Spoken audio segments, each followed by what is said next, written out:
Kapag hindi namumulaklak o namumukadkad ang isang bulaklak, sisisihin mo ba ang bulaklak? Di ba hindi? Kapag hindi namumunga ang isang halaman, sisisihin mo ba ang halaman?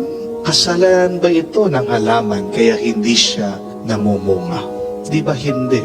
When a flower does not bloom, do not blame the flower. Look at the soil where the flower is planted. When a tree does not bear fruit, do not blame the tree. Look at the soil, the environment where the tree is planted. There lies the problem. Ganyan din, pag ang isang lampara ay hindi mo nakikita ang liwanag. Kasalanan ba ng lampara? Kasi hindi ang lampara. Pero bakit hindi nakikita ang liwanag niya? Do not blame the lamp. But look, where did they put the lamp? Yan ang tinuturo sa atin ng Panginoon. Nagsindi ng lampara, pero saan nilagay? Tinago.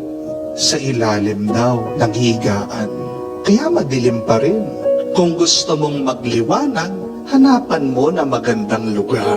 Choose a good place, a better environment, so that the lamp can shine forth.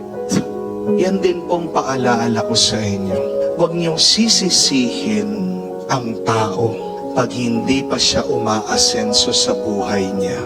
Many times, it is not the fault of the person, but look at the environment where the person lives.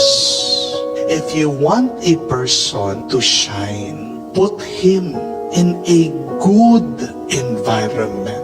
Or better, give him the best opportunities. Amen? Isa sa mga pinakamasamang kalikasan o kalagayan na pwedeng mamuhay ang isang tao saan? Sa kahirapan.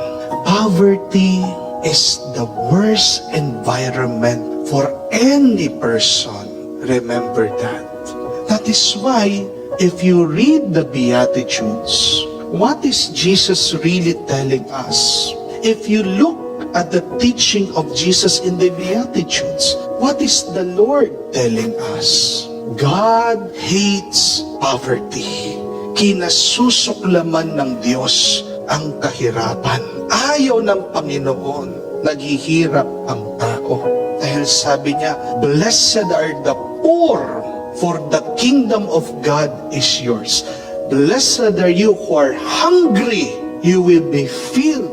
Ayaw nakikita ng Diyos ang tao, ang kanyang nilalang, ang kanyang minamahal, naghihirap.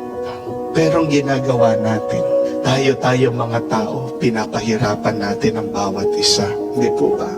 Among all of the species, you won't see any other animals who make life miserable for their own kind.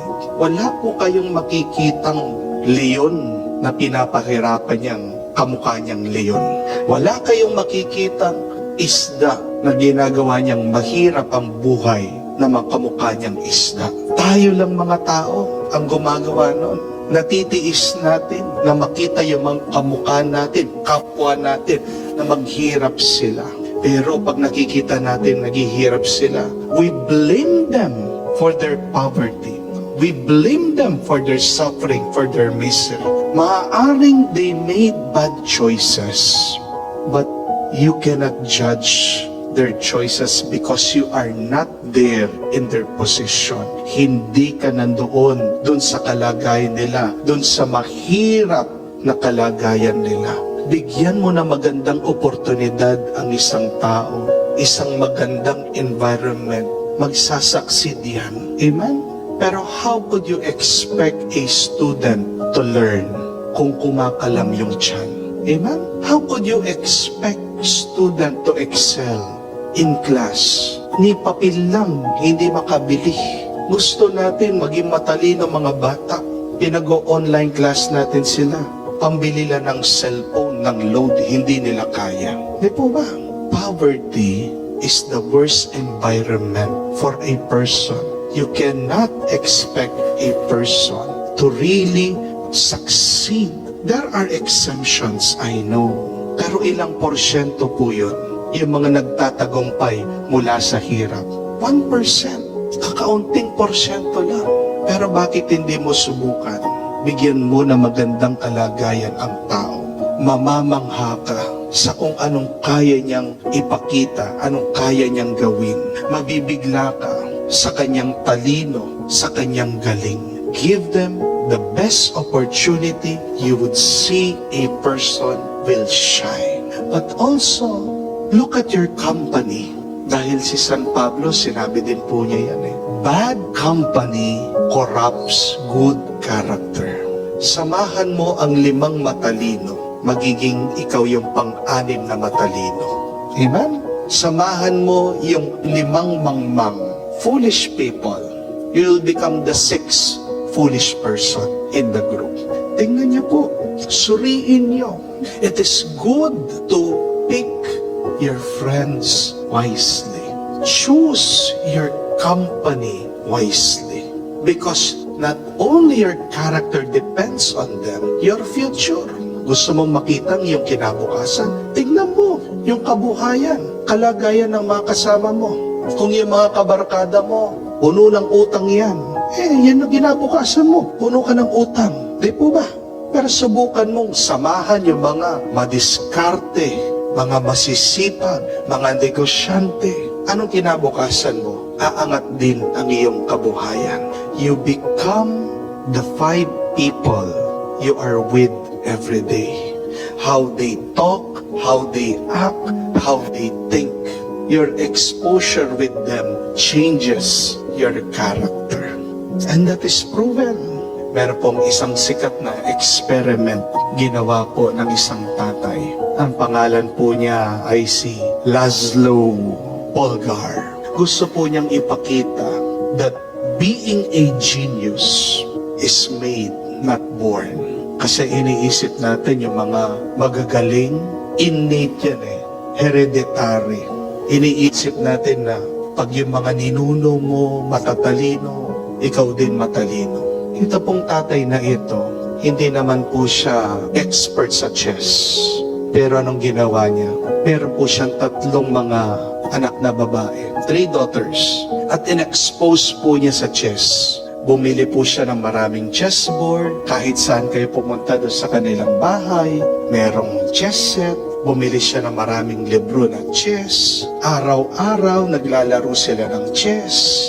Alam niya pong nangyari dun sa 3 mga anak niya, naging mga grandmaster sa chess. Pagkakabata, teenager pa lang. Paano sila nagtagumpay? Dahil ba pinanganak silang ganoon? Hindi. Ito ay dahil na-develop, lumago, lumaki sa kanila. It is because of the environment that they were living in. Kaya ganyan din po napakahalaga to have the church. Para saan ang ating simbahan? That is a good, loving, and holy environment for each and one of us to grow. Kung gusto mong maging mapagmahal ang isang tao, dapat sumama siya sa mga ibang taong marunong magmahal. Kung gusto mo ang isang tao maging banal, dapat makisama siya sa mga ibang taong nagpapakabanal. Yan ang ating simbahan. It's not only a community, but it is the environment where we are encouraged to grow, to be loving, good, and holy people. So the next time that you are tempted to blame a person, stop yourself and ask, what is the environment that this person is living in? Kayo, natanong nyo na rin po ba yun? Ano yung aking kalagayan ngayon? Ito ba'y mabuti, masama? Kung ikaw ay nakatago sa kadiliman, kahit na ano pang kabutihan na itinanim o binigay ng Diyos sa iyo, hindi makikita yan, hindi magliliwanag yan. Gusto mong makita na maliwanag ang kabutihan at grasya na pinagkaloob sa iyo ng Diyos, palitan mo ang iyong kasalukuyan na kalagayan. Change the environment of a person. You will change the life and the future of that person.